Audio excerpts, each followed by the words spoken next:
Art proves that we have souls. Art proves that we are human. That is a work of art. That is something that AI will never be able to do. Hi, welcome to this video. Welcome to my channel. I'm Zahra. I recently read Do Androids Dream of Electric Sheep? It's the book that the film Blade Runner is actually based off of. And ever since reading that book, I've been thinking a lot about the links between empathy and art and humanity. The empathy and the humanity thing is really a theme that shows up in the book, and I on my own have been thinking a lot about art and AI. And as I was reading this and I was engaging with a bunch of different source materials, basically I was seeing a link and kind of a conversation that I wanted to have as a response to the book that I read. I've been wanting to do this for a while now, but I always stop myself. Something stops me from actually going ahead with sitting down and talking through it and bringing all the different source materials that I've interacted with, engaged with, that made me think about the topic that's on my mind more and more. But I really wanted to sit down and make this and have this conversation. I've been noticing that it shows up in a lot of this theme of empathy and art specifically, and how that ties to our humanity. It's actually shown up in a lot of the books that I've read, even the music I listened to. This morning I was listening to an interview between Zane Lowe and Florence and the Machine, and all of these things, it just keeps making me think more and more about how integral art is to humanity and our ability to empathize. So yeah, we're gonna dive into that a little bit, into this idea of art as empathy, as our humanity, and kind of what distinguishes us and our creativity and our art from anything that would be AI generated, whether it gets super to the point where it's, undeniably perfect or whatever, which I don't think that's even real. So a few years ago, I went to Paris for New Year's. It was my first time that I ended up going to the Louvre Museum. I think it was also the first time that I ever went to a museum proper. It was such an insanely life-changing experience, because it was my first time just being in a space surrounded by art, surrounded by other people who are interested in that art, pausing with every statue. I really remember taking so much time to read the plaques and the descriptions at the bottom of the different types of artwork. I remember encountering a statue by the name of Marsyas. This is a mythological figure in Greek mythology where he's a satyr. I'm not really good at saying that word, so we're just gonna ignore that. I'm probably mispronouncing it. But basically, it's this story about how Marsyas, who is this very talented musician at the time, he challenges Apollo, or Apollo challenges him. It's actually funny because the way that I remember it, and I've remembered it for these last several years, has been different to when I was researching a little bit more into his story. A lot of people actually take it as he challenged Apollo because of his hubris and his pride, and that's kind of what ultimately led to him looking like this. But the way that I remember, interpreting that story at the time was this idea that he had so much pride in his art, albeit a little bit imperfect, that he challenged God and ultimately lost, not because he was bad at it, but because the 9 muses, which were also the judges, were biased towards the god. Of course, he ends up being flayed and is suffering this punishment because he loves his art so much. And that is how I took that story. That is the experience that I credit me deciding ultimately to change my major, because I used to be in law. Didn't really I enjoyed parts of it, but I felt more and more the more I engaged with it that it wasn't really what I wanted to do. I really do credit this specific instance of interacting with art and thinking about these things and reading this story for the ultimate, decision I made several months later, but the decision I ended up making to engage with writing again and do it even if I wasn't necessarily going to be the best at it, or I wasn't going to be particularly good at it. And then later on deciding to change my major and go into English and writing. So it's funny and interesting to me, because it's this specific work of art that prompted my choice that I made to alter my life in such a significant way. Like, I moved across countries because at the time I was living in England, and I changed what I was studying, and I started living alone for the first time when I came back to America. I credit my life as it is right now to that work of art. And so obviously, and I think many, I'm not alone in this, so many people credit art to so many aspects of their lives. It's so central to the way that we live our life. I mean, you always hear people talking about how this music saved my life, this movie saved my life, this book saved my life, this artist, this work of art. It's almost always a work of art. And when they say that, maybe they don't mean it literally all the time, but they mean how they felt in that moment. They mean the experiences they were going through that they didn't think they could get through. In the age of AI, I've been thinking a lot about the quote-unquote threat that it might pose to art. It is something that saves our lives over and over again. And at the same time, we don't value it very much, which I think is the biggest irony of humanity, is that especially now in the age of capitalism and consumerism, we don't value art as much as it deserves to be valued because of the effect that it has on our lives. I recently came across this video. It's called Why AI Art Feels So Wrong by Thomas Flight. And throughout the video essay, he's talking about different definitions of art, and in a way that really made me feel hopeful. He delved into what differentiates between human-made art and AI-generated imitations. What all art has in common is this attempt at expressing our own astonishment at some aspect of existence itself. And I think this is so interesting because we are really affected by art because of the artist itself, behind the humanity in the piece, even if we don't know much about the creator. Like, I to this day don't know who carved that statue. I should have probably looked it up, but I didn't. It is this thing of like knowing that someone alive who is experiencing life in its goods and its bads, in its joys and its, sadnesses, it really like enlivens the art that we're interacting with and that we're engaging with. And I think about like the person who created that statue, or the people who've made so much of the different art, like the ceiling of the Sistine Chapel, and what drives humans to make art. And you can argue that like it's money, but I don't think that you put in so much effort into something just for money. There is something of that humanity there that leads you to be like, I'm gonna put like more than 2 seconds of effort into this. Going off of that, I want to argue that art is a shortcut to our empathy and our humanity. Earlier this year, I read Never Let Me Go by Kazuo Ishiguro. And towards the end of the book, there's a moment where the main characters confront their guardians and ask them why their art was taken away from them to go to the gallery while they were at boarding school. By this point, we as readers have realized that these characters are clones. They were literally created in order to have their organs harvested at a certain point in their lives for people who are considered real people. And the guardians end up telling these characters that the reason that they were constantly taking their art away and saying that it was for the gallery was because these guardians were the people who were interacting with the clones were going to conventions and trying to prove to these people, the people at the conventions, that the clones had souls, that they were real humans and they should be treated that way. This was a really profound scene for me to read because it confirmed something in me that I had as a long-held belief, that humanity and art is inseparable, and the moment that we do try to separate it is the moment we lose our humanity. The argument that scene was making was that art proves that we have souls. Art proves that we are human. I think about this a lot, and I did some basic research about this, but as I was going into it more and more, as I was reading into it more and more, nowhere could I find a species that made art purely for art's sake. Even the birds that create the most beautiful nests so that they can attract mates, it's because they're trying to attract mates. And again, you can argue that people make art for money. You can argue that people make art to attract people and to get attention and fame. And all of that can be true.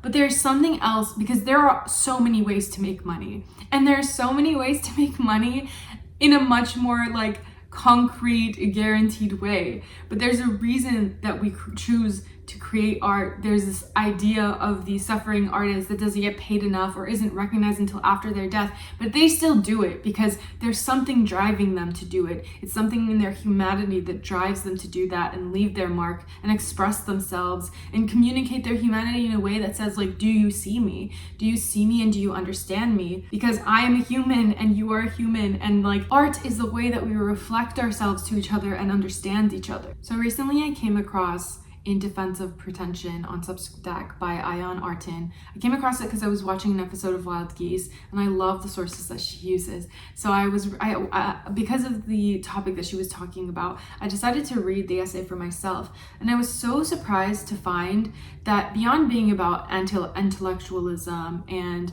the fact that people don't read anymore, there's a part where it's talking about art and empathy and how there's that link there. So I wanted to read this part to you. If you remove empathy and open-mindedness, the two traits I would argue art alone can teach us. From the way medicine is practiced or policy is passed, what are we left with? It was cold, reasonable rationalism that gave us slavery and has allowed the perpetuating of genocides the world over. The removal of humanness from our thinking has resulted in the acceptance of xenophobia. It was cold, selective rationalism that allowed Europeans to experiment on African patients. Art is the curing of callousness. We have doctors who heal our bodies, psychiatrists who are tasked with healing our minds. It is information, books, paintings, films that can heal our souls. Creating art for art's sake, creating art because we want to express ourselves, because we want to be understood, or because we understand something, that is an inherently human thing. And that is something that AI will never ever be able to replicate. Now we're moving into winter a little bit, but during the early mid-fall months, I love to put, videos on my TV in my living room while I'm cleaning, while I'm reading, while I'm cooking, whatever I'm doing. I had stumbled across this video and I just put it on. I didn't really think too much about it. I just threw it on the TV. And for the most part, I was ignoring it. But over time, because I was listening to it more and more and more, I started to pick up on some of the music of it. Even the words, words here and there, I was picking them up. Because of that, my curiosity was sparked to, research into it a little bit more and look up the songs. I was curious to know what the songs were that these were based off. Because historically, when I've put videos like that on, it's usually some sort of a rendition of an actual jazz song or an oldies, an old song. It says oldies playing in the other room. And to my horror and my dismay, I found out that the entire channel, including the music, including the pictures, the little cute cartoons that I thought someone had drawn, I found out that it was all AI. And it really bummed me out. It made me really bummed out because I was disappointed in myself for not looking into it more. I was disappointed in the fact that it's become so commonplace that it just shows up on my recommended page and I click it and then I don't even realize that it's all machine made. So again, as I've been thinking more and more about art and AI and the distinguishing between the two of them, I did have this question to myself where I was okay, well, I did kind of like the way that AI generated music sounded. As shitty as it feels to admit that, I did. There was something in it that sounded pleasing to my ear. It wasn't the whole thing. There were clips of it that there were only bits and bobs of it that actually sounded good to me. But it was good enough that I had been using that video for weeks. It left me wondering how I could form such a temporary but a connection to these fake songs. I was really questioning my ideas about AI and art and whether or not it could replace us. Because again, as someone who engages with the arts so deeply and is so moved by them, I keep shifting between worry that it's going to take away from the art that people made and maybe replace it to a certain extent. Not completely. I don't think it'll ever completely replace human-made art, but it'll start showing up in our stores. It'll start showing up on our screens and we won't even think twice about it. And then this other thought of I don't think it'll ever be able to replace us as much as it tries because it's just an imitation. This is where Do Androids Dream of Electric Sheep kind of comes in. The main character is grappling with this idea that he's starting to feel some sort of empathy and feelings about the android, because he's basically, the main character is a bounty hunter and his job is to identify androids that are trying to pass themselves off as human beings and retire them. That's the language that they use. What was fascinating was that there's a point in the book where he's interacting with this other bounty hunter, and he notices that other bounty hunter strikes him as AI because he seems to show like no care or empathy or feeling towards the androids that he's killing. And he associates that lack of empathy with androids. There's basically this moment where they're trying to kind of arrest this one android, and as they're leaving this like museum, the android says, "Oh, I really like this painting. Can you buy that book for me?" And the other bounty hunter doesn't offer to do it, but the main character, Rick, does.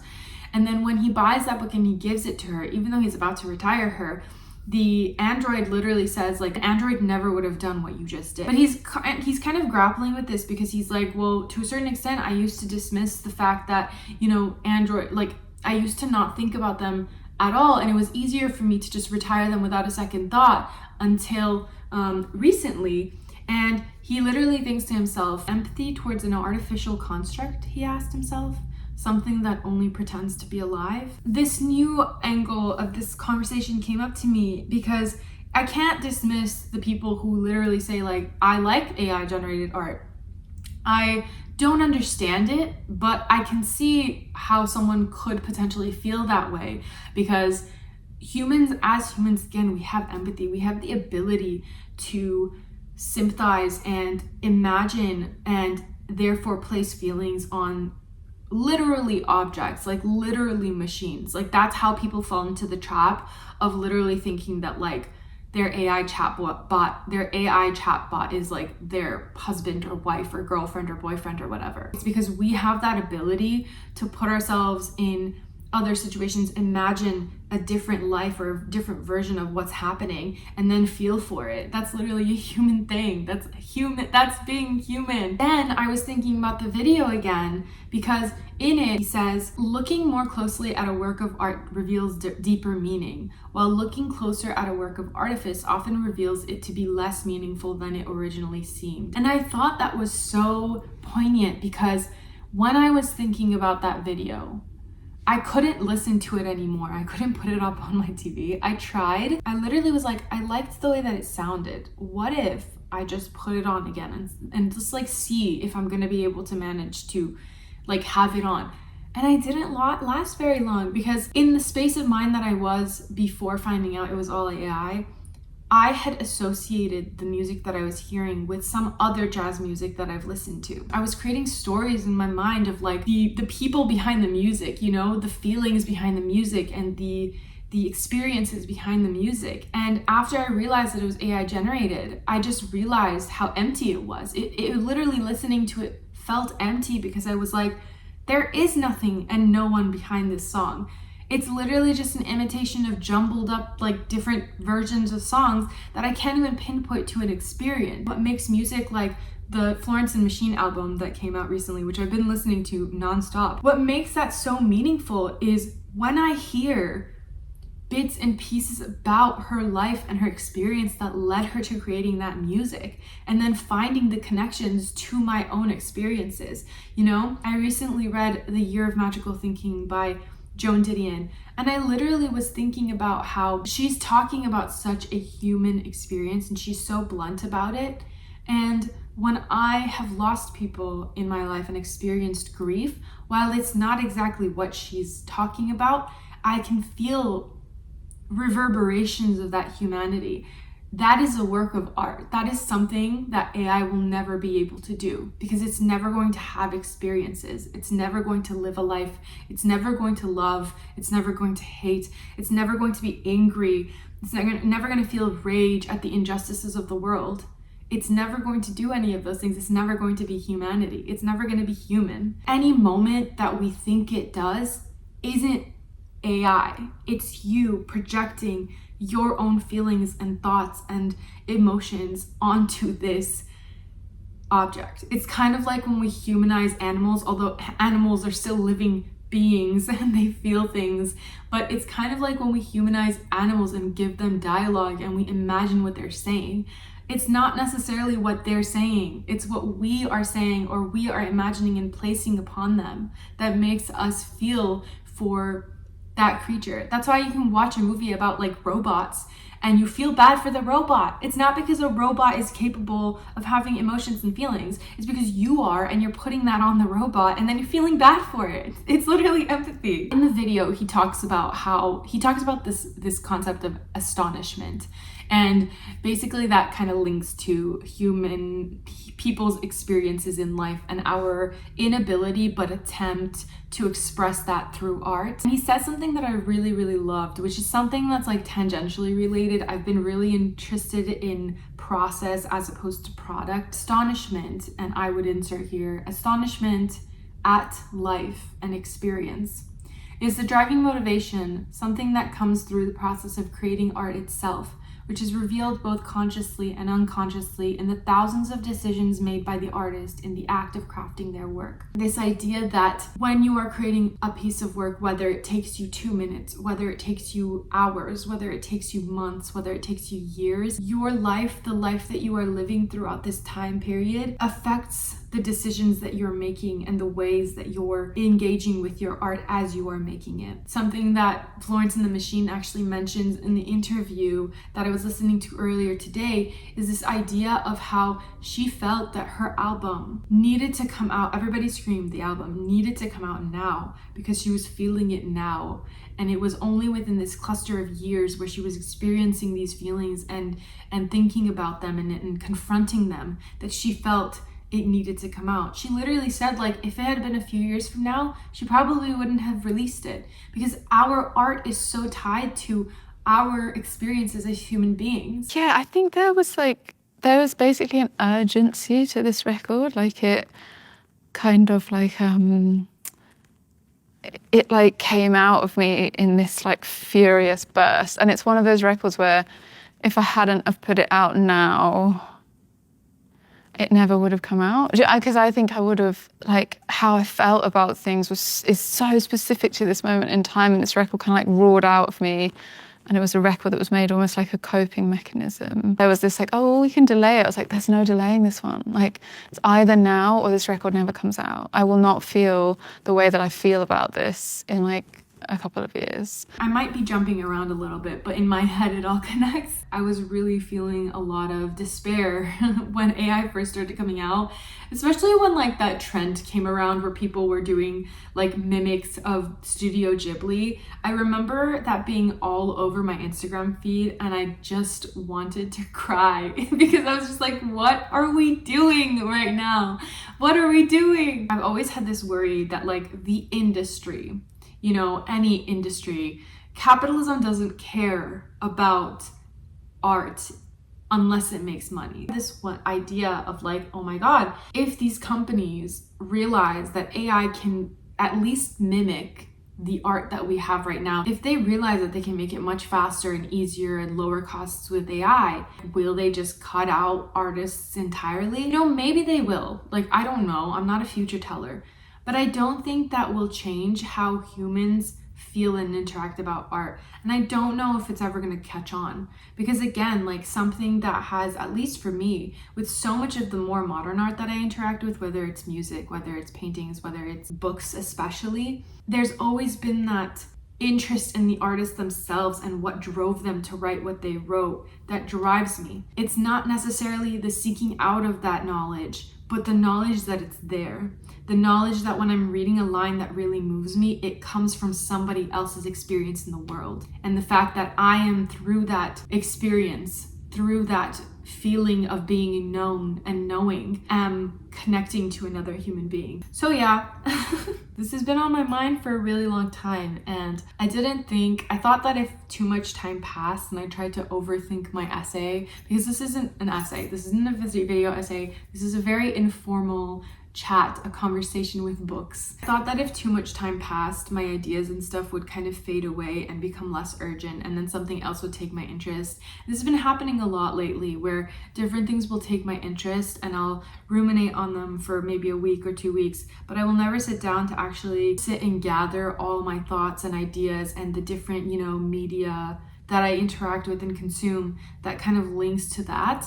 And so I've actually started digital gardening because I really want to do this, and I don't think it's going to be like a regular thing. I think it's going to happen kind of naturally as I engage with books and art, and if it sparks an idea in me. I'm not making any guarantees to keep doing videos like this, not because I don't want to, but because I have a full-time job and I just can't balance so much research all the time with that. I hope I made sense. I hope it was, yeah, I just hope I made sense and got across what I've been trying to get across. Thank you so much for watching.